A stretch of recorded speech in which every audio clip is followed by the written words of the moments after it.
Sharpe Way is a show where answers, solutions, and common ground can be found so that together we can forge a new way forward. The Sharpe Way is the way to mutual respect, where no one has to convert to be heard, because you can be as liberal or as conservative as you want, as long as you aren't forcing your beliefs on others. Welcome to Sharpe Way Radio. Hey, it is Larry Sharpe here on Sharpe Way Radio. So happy to have you here with me on WYSL, Rochester, New York.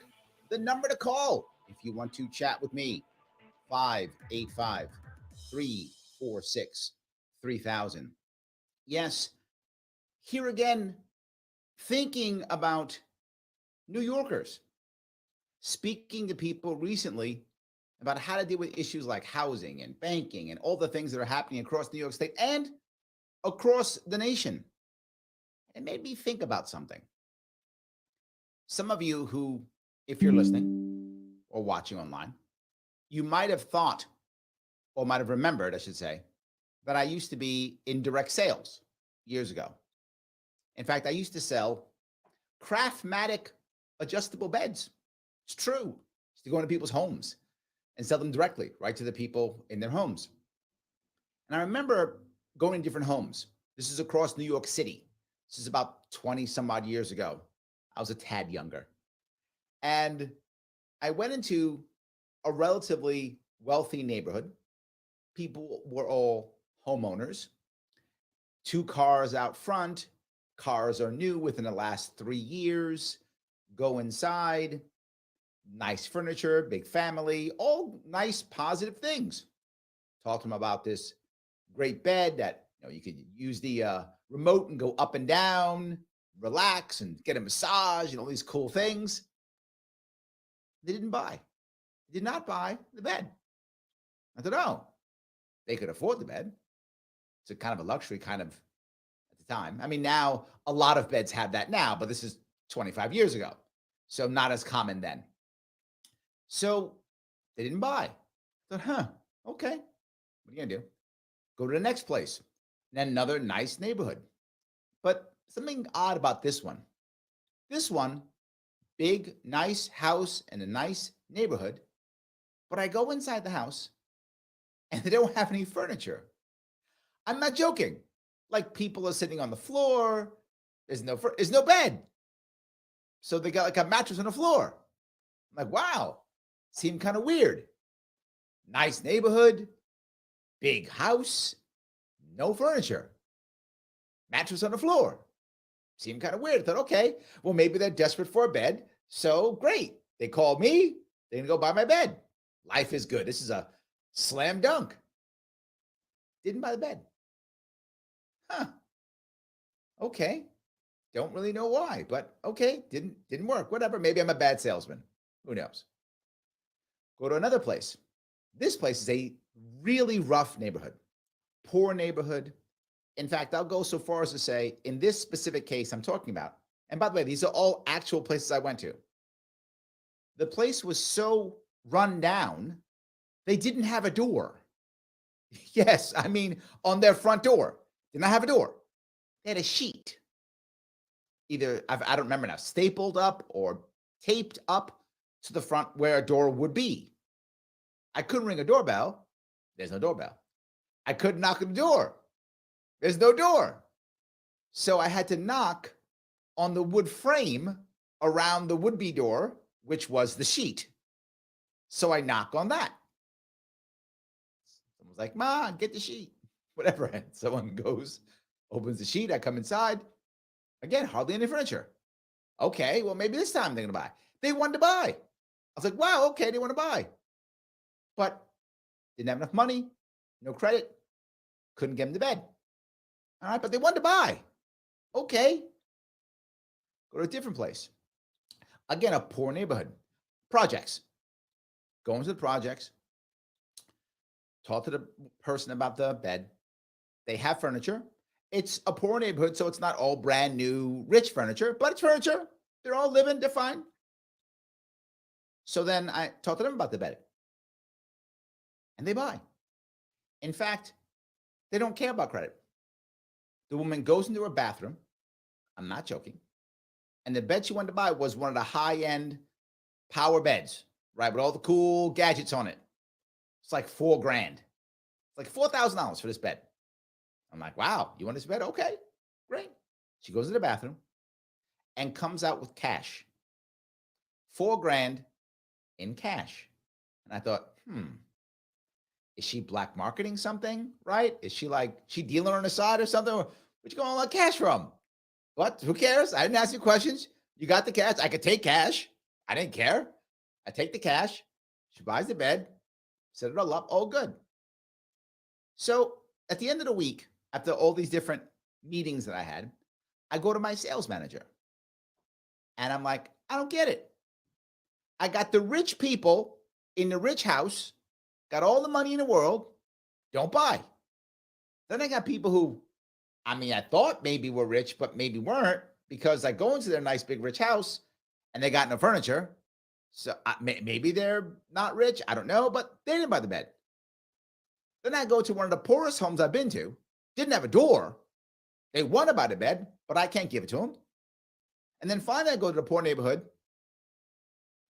and they want the bed and they buy cash. What's going on? This is not what I thought at all. And my sales manager told me something that was very insightful. He said, Larry, you're missing the real difference here. It wasn't rich versus poor. That wasn't the issue. I was like, what do you mean? He goes, I don't know if the people in those homes were rich or not. Maybe one was rich, maybe one wasn't. I don't know. But the difference is both of them owned their home. They own things. They already own things. So buying another thing that they own, and they think about it, maybe, maybe not. The rich person might have thought of buying something better or not. The person who owned the home but wasn't wealthy maybe thought, it's too tight, I'll do something else. But the other two people, they were renters. And I went, yeah, they were. They don't own, they rent. They want to own things. They want to own something. And many people will never buy a house. They never buy a fancy brand new car, but they can get this cool brand new bed or something else they can get, and they can own something that they want.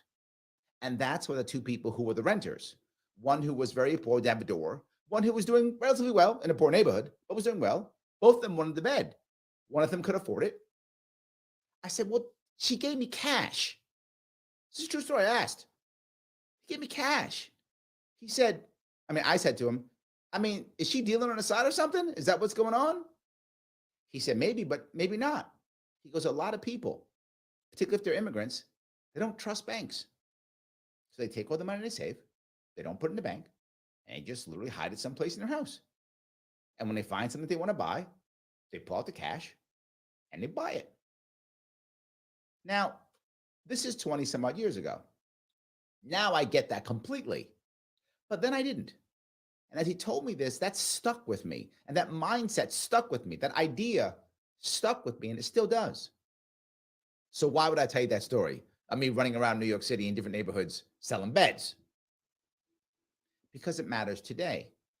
That idea of ownership, particularly people who are renters, or particularly people who haven't rented even generationally, meaning their grandparents are renters, their parents are renters, and they're renters.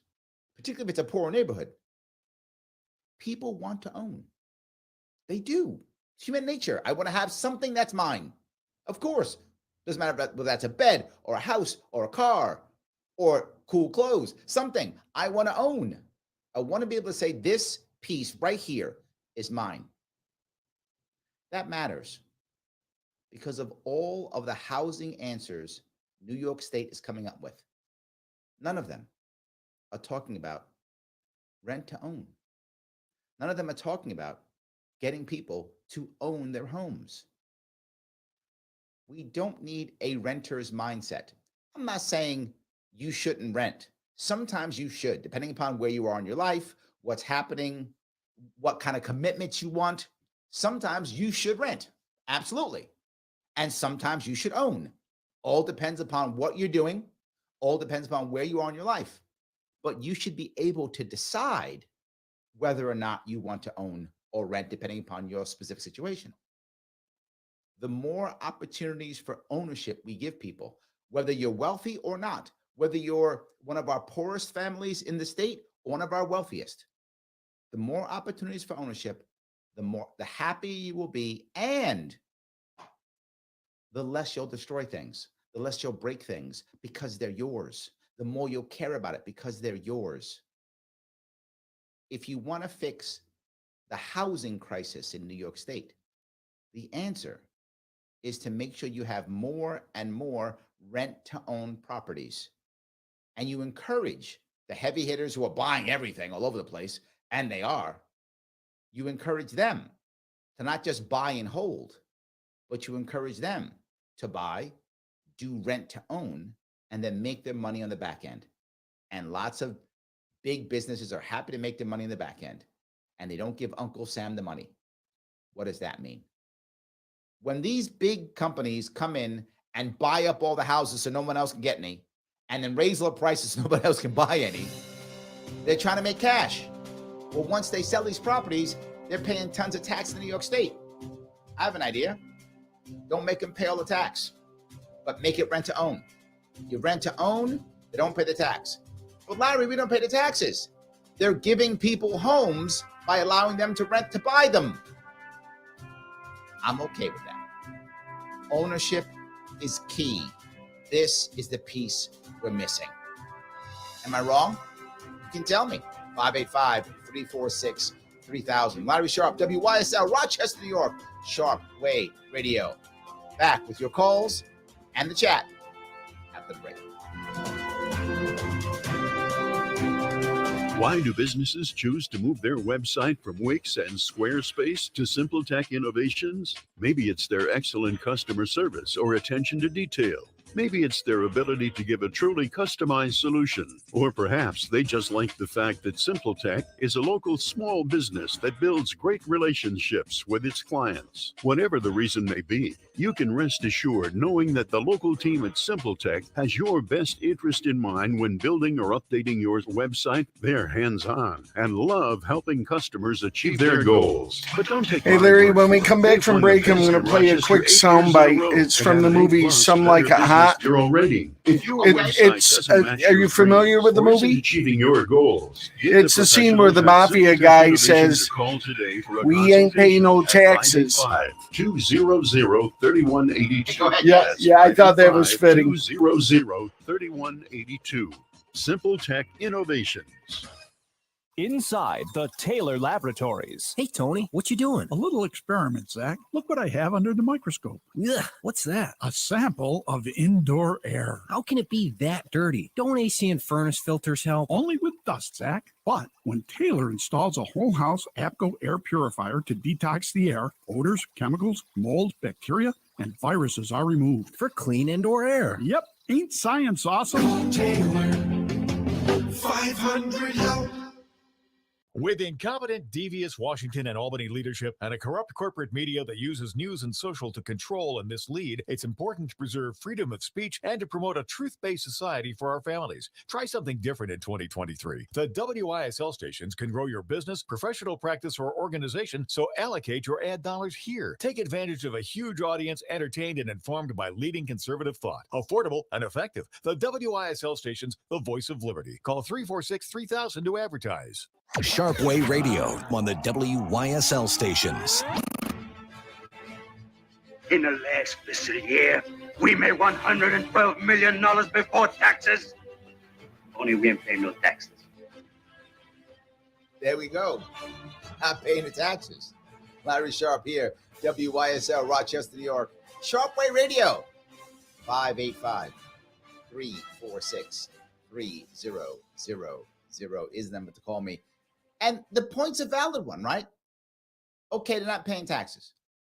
Well, anyway, big business hardly pays any taxes anyway, but they do often pay capital gains tax. Well, so great.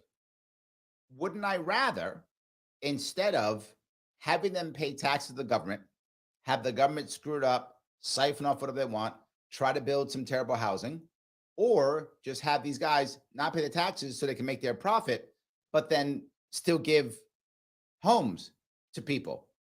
Isn't that the goal? I think it is.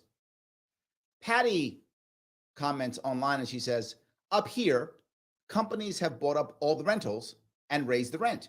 Yes, that's happening all over the place. Julie. There are no houses to rent, and apartments are gone before they go up for rent. Yes, absolutely. See, the problem here is people don't realize why that's happening. Patty, you're right. They're buying up all these houses because it's the good investment for them. Right? They don't care about you. They don't care about rent. They don't care about any of that stuff. They care about what's a good investment for them. So they borrow a bunch of money, or they have a bunch of money too, both of those. They literally buy hundreds, if not thousands, of homes and apartments and units, rent them out so they can make money during that time. Then at one point, they'll sell them all off and they make a profit. What I'm saying is we make a deal with these companies. You're going to buy up all these places. Okay, great. Right now, what's happening is, to your point, Patty, big company buys, raises rents, shows value, sells to another big company, raises rents again, rinse, repeat. How about we don't do that? Instead, we buy, they buy, we allow them to do a rent to own. So now you can go in there, you rent, and that means as you're renting, you're gaining ownership. If you leave, they got to write you a check because you have ownership. They got to buy you out, or you keep renting until you own the place, in which case now, when they walk away, they're not paying the big taxes. They don't care about your big rents because your rent is paying them. Then they don't pay tax on it. At the end of it, you have a home and they go buy something else and give some more homes away. And it keeps going on and on. That becomes the rinse repeat. Right now, if they don't sell the home to home to home, they have to pay taxes. They're trying to avoid taxes. I get it. I want to avoid taxes too. So why don't we let them get people homes? And then I don't care if you pay taxes. I want people to have homes. Sounds weird, I know. But that's how it actually works. This could solve our problem. Julie. I want to grab a call if I could. I'm going to grab Julie. Julie, how are you? Okay. I'm good.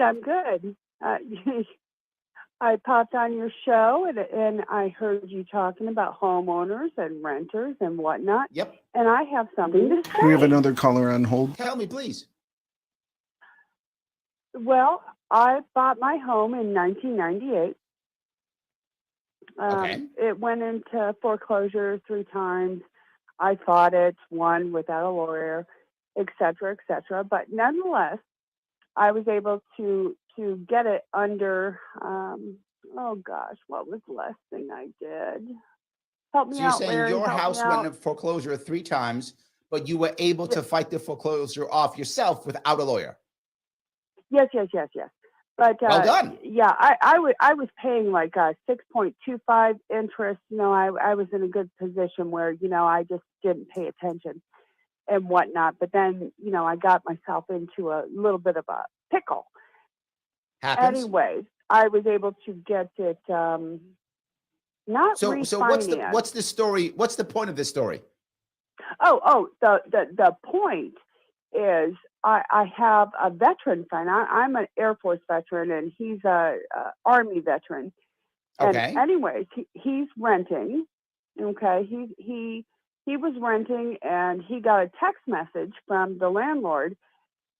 We sold the home. You need to leave. Oh. And this was mid-February that this happened. Mid-February 2023. And so of course he started looking around and whatnot because he's in a renting situation. Yep. And he was going to have to come up with $3,000 plus. Yes. To rent. So and Julie, hold on 1 second. 1 second, Julie. Stay with me here. This is my point.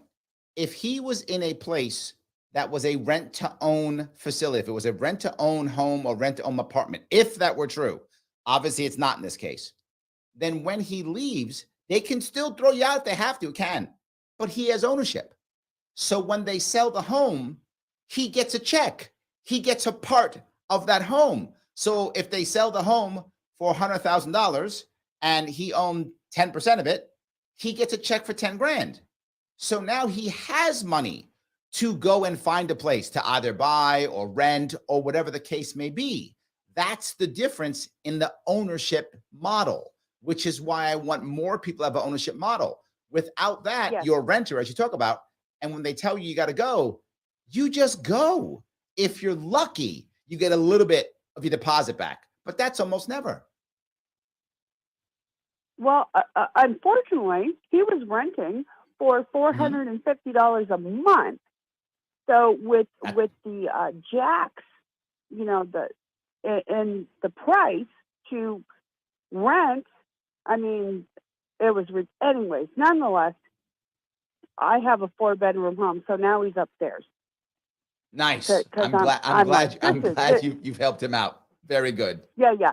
This is ridiculous. It's disgusting, and we need Yes. solid solutions to these 100%. problems. We have another call, Hunter, on hold. I mean, Julia, I want to say thank you so much for your call. I appreciate it. And you're right. We do need help. We do need solutions, and I'm trying to make them. Thank you so much. yes, thank you very much. So what Julie's saying is right. Right? If you don't have any ownership at all. Now, rent to own doesn't mean you immediately own the home. It means you're buying ownership in it over time. And that Hunter, might be 10 years. That might be 20 years. But eventually that is yours. And if it isn't, if you have to move, you get a check. You're not stuck. You got a chance. You can go do something. I'm grabbing the call if I could. I'm going to grab Hunter if I can. Hunter, how are you? Hi, Larry. I'm good. And you? I'm doing great. Talk to me. So I want to talk about the ownership of the online spaces. Oh, okay. So from GNU.org, that's GNO.org. 3 minutes to they break. talk about the 4 essential freedoms. Okay. The program is free when the program's users have 4 essential freedoms. These freedoms are the freedom to run a program as you wish for any purpose. That's freedom 0. The freedom to study how the program works and change it so it does your computing as you wish. That's freedom 1. You must be able to access the source code to be able to do this. The freedom to redistribute the copies so you can help others. That's freedom 2.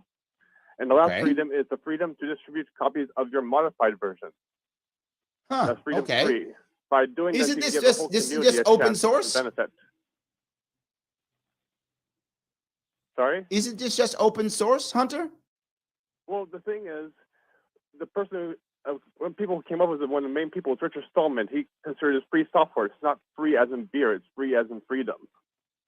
And later on, the corporations latched on and started calling it open source to distract away from the part that's freedom. Got it. Oh, I like that. That's a good distinction. It's not free as in money. It's free as in freedom. That's actually pretty good. Exactly. I like that. I was very concerned how very few libertarians ever talk about this.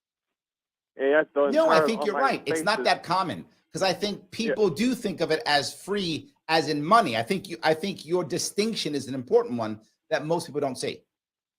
Yes, and all the online spaces are completely controlled by big moneyed interests, which are impossible to escape.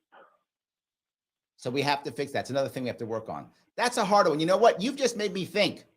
I have to come up with a policy on that. And I don't have one. And I should. And I have a policy for just about everything.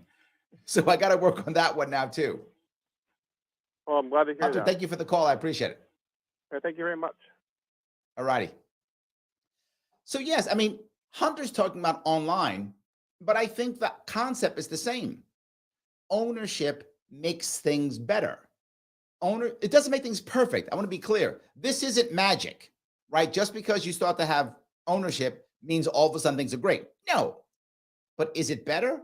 100% yes, it is. Again, you still might lose your home, but now you don't walk away having to scrap, what Julie said, I got to scrap $3,000 together somehow. Instead, I get a check to start up, to get going. That's what I want. That piece is critical, right? When wealthy or savvy people leave their home, they get a check. When other people leave their home, they get a pink slip and a good luck. Hope things go well for you. Am I wrong? Julie wrong. Did you know about that freedom thing Hunter was talking about? 585-346-3000. Larry Sharpe, Sharpe Way Radio, WYSL, Rochester, New York. Back with your calls and the chat after the break. Okay, we'll have another call, Jacob, when we come back.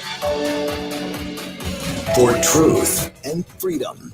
WYSL. AM 1040 Avon Rochester, FM 92.1 Rochester, and FM 95.5 Spencerport.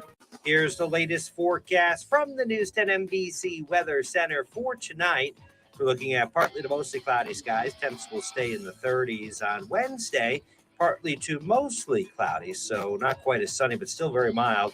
Should be in the mid-50s. Slight chance of a sprinkle or a shower late in the day. Better chance for a shower later Wednesday night with some rain coming in for Thursday, but still mild with temperatures in the low 50s. I'm Rich Cornelia, WYSL. Oh, those injury attorney ads. Hurt on your run? Call 11111.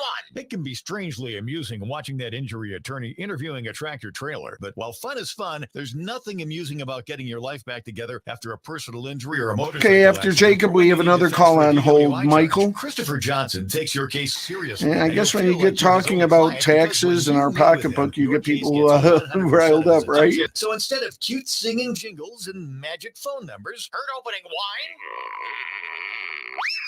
Call 99999. write this number down and keep it with you. 585-415-3803. 415-3803. After all, Christopher Johnson knows you're smarter than a mud flap. Get individual attention and integrity, experience, and expertise. Put the power of one on your legal team. 415-3803. Stay safe, be healthy, drive sober. Christopher Johnson, attorney, personal injury, car or motorcycle accidents, DWI Defense. Why do businesses choose to move their website from Wix and Squarespace to SimpleTech Innovations? Maybe it's their excellent customer service or attention to detail. Maybe it's their ability to give a truly customized solution. Or perhaps they just like the fact that SimpleTech is a local small business that builds great relationships with its clients. Whatever the reason may be, you can rest assured knowing that the local team at SimpleTech has your best interest in mind when building or updating your website. They're hands-on and love helping customers achieve their goals. But don't take my word for it. They've won the best in Rochester 8 years in a row and have an A+ Better Business Bureau rating. If your website doesn't match your dreams or isn't achieving your goals, give the professionals at SimpleTech Innovations a call today for a consultation at 585-200-3182. That's 585-200-3182. SimpleTech Innovations.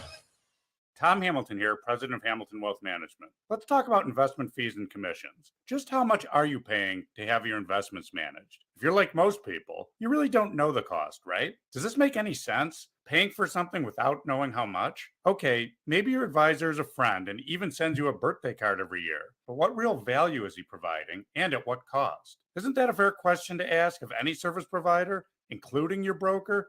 For a $2 million account with annual fees and commissions totaling 2.5%, you're paying $50,000 per year. That's a lot of money. Are you receiving that level of value? If you have over $250,000, I will personally review your investments, including an analysis of the actual costs. To schedule your no-cost review, call our Pittsford office at 381-9870 or contact us from our website, hamiltonwealthmanagement.com. That's hamiltonwealthmanagement.com. Advisory services offered through Wealth Plan Partners. Securities offered through Securities America, Inc., member FINRA SIPC.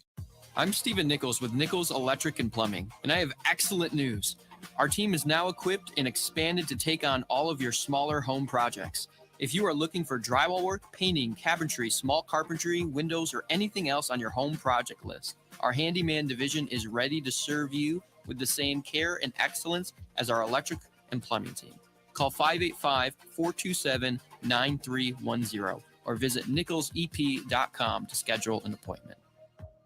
Bob Johnson Chevrolet is coming for that #1 spot in 2023. Bob Johnson Chevrolet competes nationally and is on a mission to make every deal possible in 2023 to regain their title at the top. Inventory is back, and Bob Johnson pricing and volume sales strategy is here to stay. With the largest inventory, the best pricing, the best experience, and the best staff, it's no wonder why Bob Johnson Chevrolet is #1. Go to BobJohnsonChevy.com. Find your roads. Livingston County Pizza Company and Gluten Free Bakery has a great deal on Tuesdays. A large 4-topping pizza for $18, regular or gluten-free. Call 226-9575. Open Tuesday through Sunday. Livingston County Pizza Company and Gluten Free Bakery in Avon. Open Door mission is emergency housing and meals, clothing and food, addiction recovery, housing for women and their kids, family housing, life transformation. Now we need your help. Please give at opendoormission.com. Sharpe Way Radio on the WYSL stations. Yes, it is Larry Sharpe here on Sharpe Way Radio, WYSL Rochester, New York, 585-346-3000 is the number to call. Been talking about ownership mindset in housing, rentals, communities, and even online. Some I hadn't even thought of. Even better. Want to keep the phones going if I could for a bit. I want to grab Jake if I could. Jake, how are you? I'm good, Larry. How are you, brother? I'm doing great. What's going on? Oh, I just wanted to say it's good to talk to you. I met you at the dinner for Natalie Bruno in Oklahoma. Oh, yes. Absolutely. Natalie is wonderful. I adore her. Yes, she is great. But I saw today that the subject of your talk was housing and banking. Mm-hmm. So we currently rent a home. Me and my spouse, me and her, we keep our finances separate. Yep. But we rent together. We have roughly $10,000 combined in savings. Okay. And of course, everybody pays a little bit of attention. We get our news through the news, through memes, online, friends, all that stuff. Everybody's seen what's going on with SVB and Credit Suisse and all that. Yep. I'm trying to convince her that we need to take some of our savings and put it in gold. And she says, I'm just being paranoid. Am I being paranoid, or is that a smart move, or is there some other way to invest to protect ourselves from some sort of bank run like what happened in the 1920s? Generally speaking, if you have less than $250,000 in savings, you're probably going to be okay, right? The government is generally speaking going to backstop that no matter what. That's generally going to be an issue. So yes, there's good and bad to gold. The good part about gold is the value almost always goes up, right? Here or there to go down, but it just keeps going up. That's a good thing about gold. I love that. The tough thing about gold is hard to spend, right? There are some gold cards now and things like that. Gold has become easier to spend, but it's still hard to spend compared to cash or credit. So if you're looking to have access to your money, gold isn't really the good answer if you're looking to have access to your money. If you say, no, I'm just putting it away for a long time. I'm not going to bring it out till I retire or give to my kids or when one day I buy a house or something like that, gold's not a bad investment. Or any of the metals aren't a bad investment if that's what you're looking for. If you're looking to have access to your cash, any hard metal is a bad idea. I don't mean to say it's a bad idea to invest in that. I'm saying, what do you want to do with your cash? If you're saying, I'm happy renting, I don't want to buy anything, gold's fine. But if you're saying, no, I might want to buy something, you have to have access to your cash. Does that make sense? It does. And see, that's the other thing is I'm currently at like 654 on a credit rating.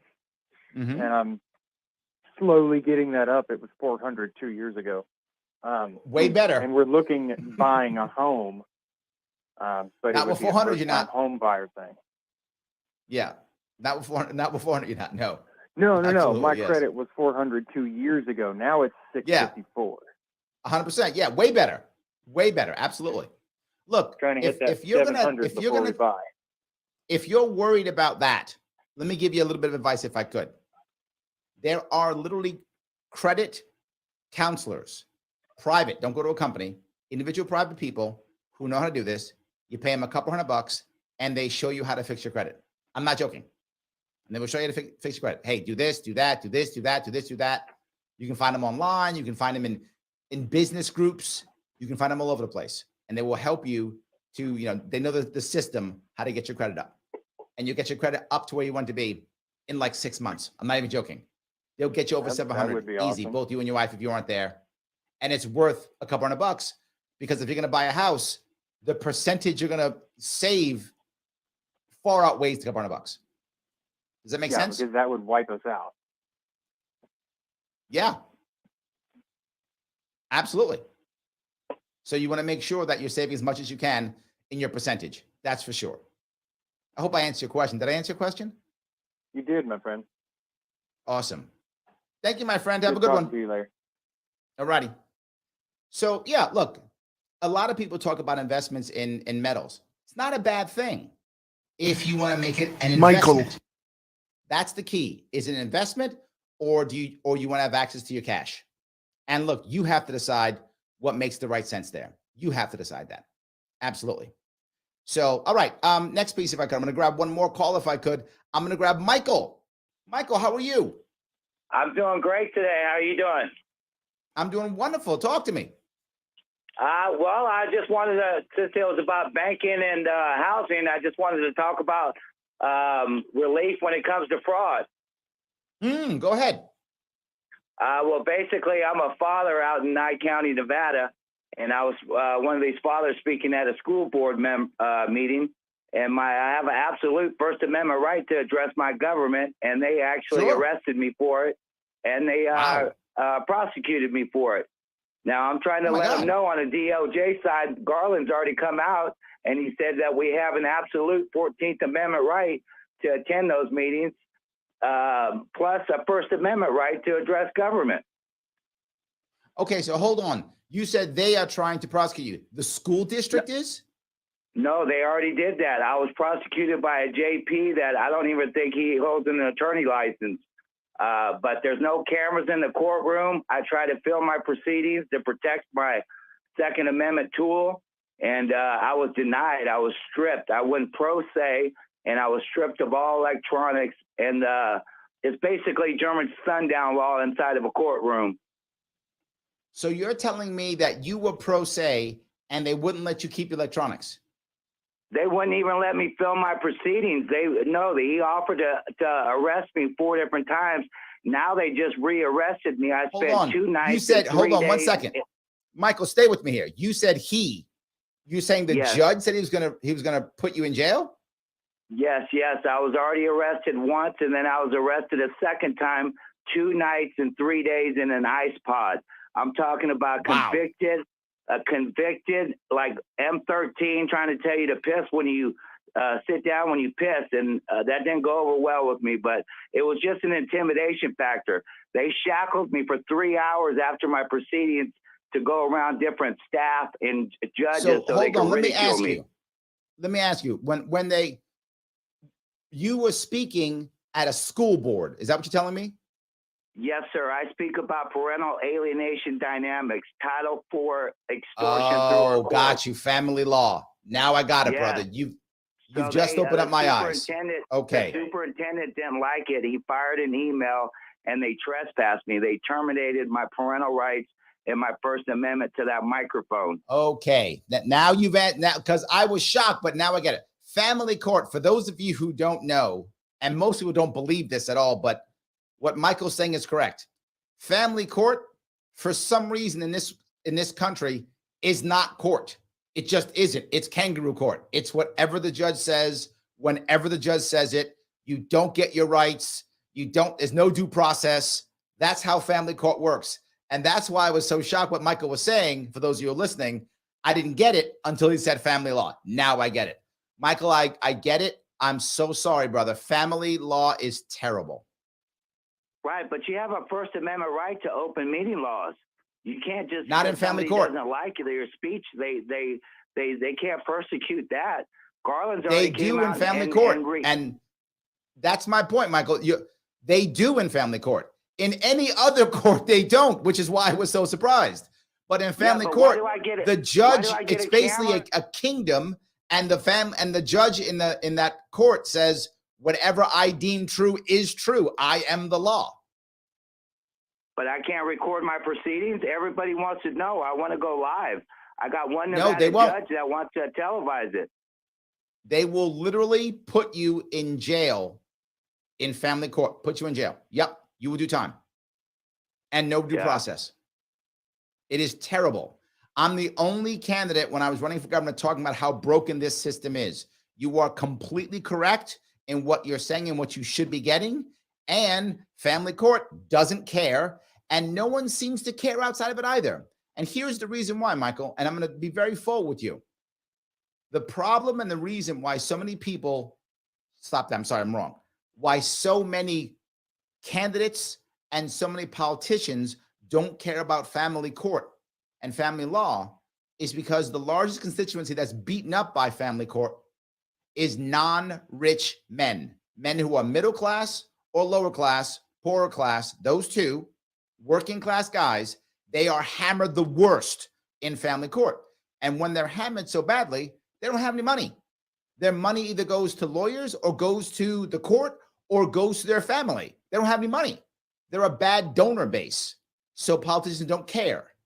I'm clearly a bad politician because I care. So I guess I shouldn't. No, you got Jeff and maybe that's why I lost. But Michael, you were correct. $1.7 million.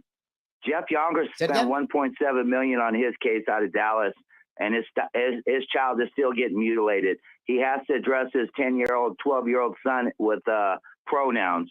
It's disgusting. All this Pizzagate and everything, these are where the kids come in. You look at 2019 data per CPS, they introduced fraud 87% of the time out of 674,000 children that were taken nationally.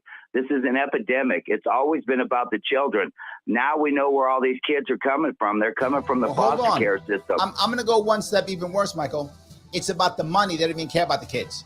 The people who are making the money off this, they even care about the kids. Michael, I'm so sorry for your situation. Thank you for your call and thank you for sharing. Yes, sir. All about awareness. Have a good one. Yeah, you guys probably heard when I was asking questions, I was having trouble understanding what Michael was saying. The second he brought up family law, I was like, I get it. Absolutely. It's so bad. Am I wrong with this? 585-346-3000. Larry Sharpe, WYSL Rochester, New York. Sharpe Way Radio. Back with your call and the chat after the break.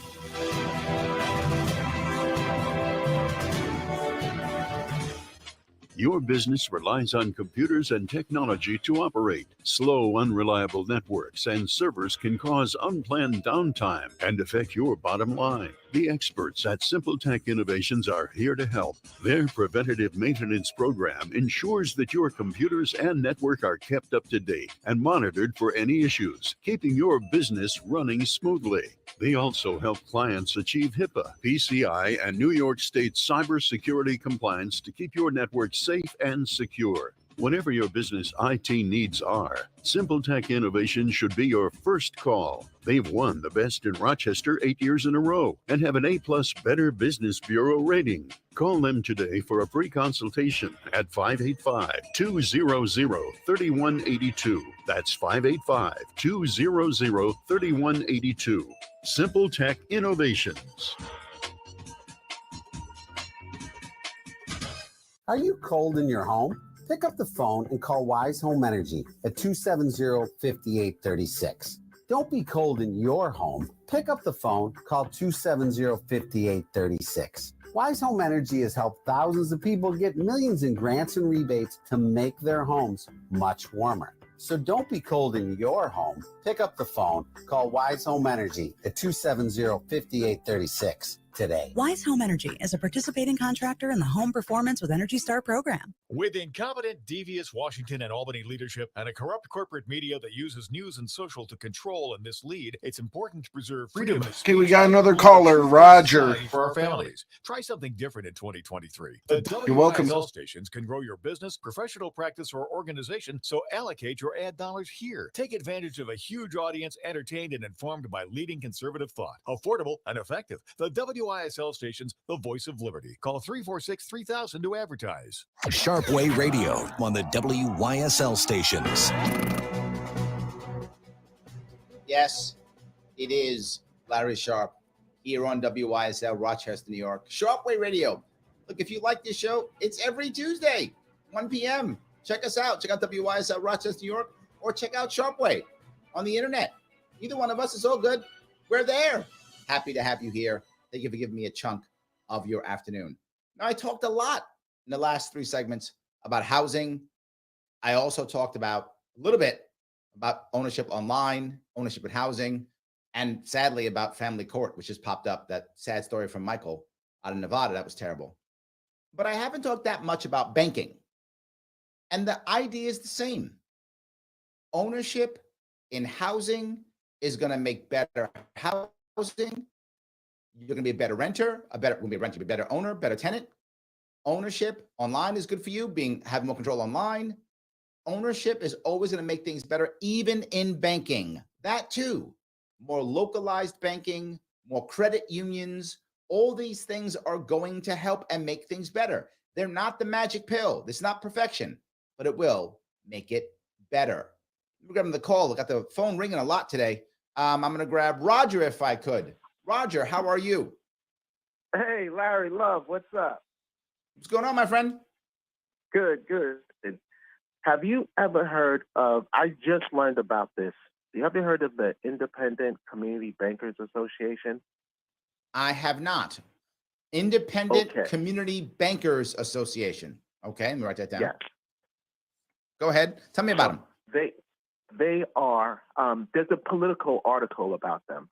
So they came to Washington. Apparently, they are the biggest and a very powerful lobbying group in D.C. Okay. that both sides like. But here's the thing. They're a lobbying group for the little banks, for the small banks, for the community banks, for the credit unions. Okay?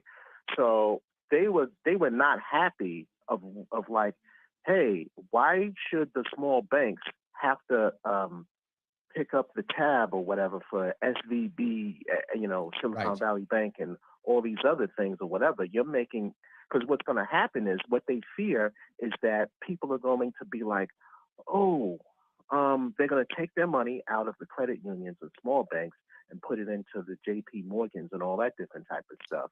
Right. And they're like, so hold on, Roger. I want to let my audience in on something real fast. They may not know the inside baseball you're talking about. What happens, for those who don't know, the FDI insurance, if you're listening right now, is paid for by the banks. It's basically pay like an insurance policy. It's like that. So all the banks put some money into that fund to pay in case things go wrong. So these little banks are also putting money into this fund. This is what Roger's talking about. And they're upset saying, well, we're going to put money into this fund and then we're going to pay off the big banks. We're going to bail out the big banks. Now, meanwhile, we're bailing out the big banks, and now people are getting scared that small banks are going to go under because they can't withstand the pressure. So now people are going to pull their money out of our bank and put it into a big bank. Meanwhile, we're paying for the bank bailout. That's why they're not happy. I'm sorry, Roger. I just wanted to let the audience know what was going on. Please keep going. Oh, yeah, no, that was great.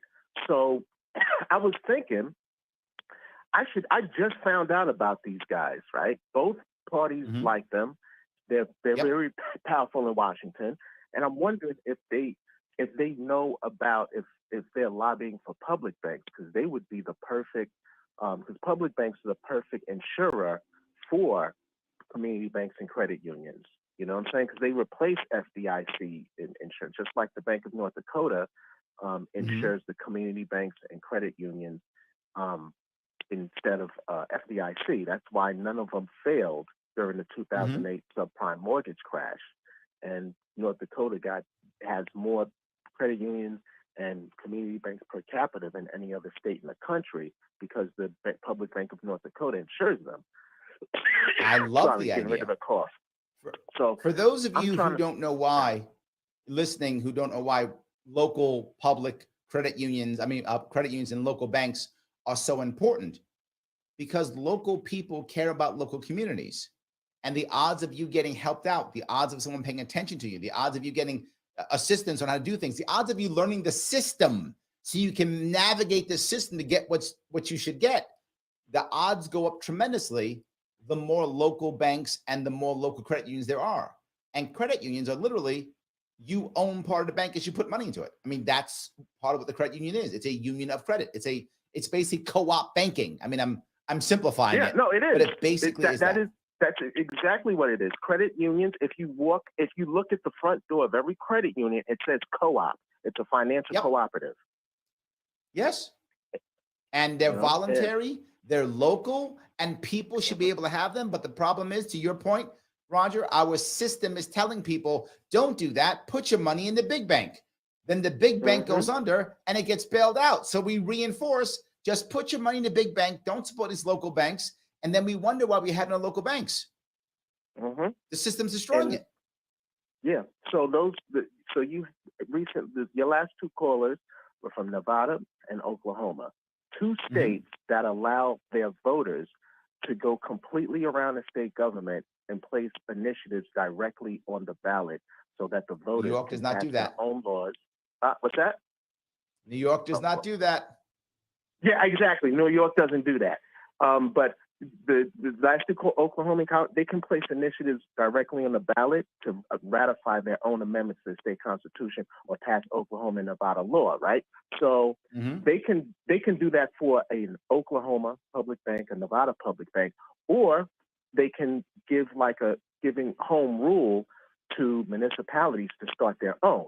Now, right now, the New York Public Banking Act. So there are just enough. You need 32 New York State senators to pass the New York Public Banking Act, right? To pass anything. Like majority support in the New York State Senate is 32. There are 32 senators on board for the New York Public Banking Act, and there's like 14 or 16 assembly people away from having majority support in the assembly. What that bill would do is give, I hope I'm using the correct words, but give home rule to municipalities to charter their own public banks throughout the state. Okay, so we're trying to put some pressure on Senate Majority Andrea Stewart-Cousins, Senate Majority Leader Andrea Stewart-Cousins, to stop messing around and pass 2 minutes left. Her district is like District 35 or 34 up there in Westchester. And we're trying to get Speaker Carl Heastie, who's in the South Bronx, to be like, hey, get some people on board and pass this thing, and whatever the case. So I think this is not a bad idea, right? This goes back to my idea of ownership, right? The more the local people are owning things, to your point of home rule, the more that is, the less control Albany has of things, and the happier people can be locally. Right. And if you don't like the idea, you can move over, instead of packing up and leaving the state, you can just move one town over and still see your friends. So it still works either way.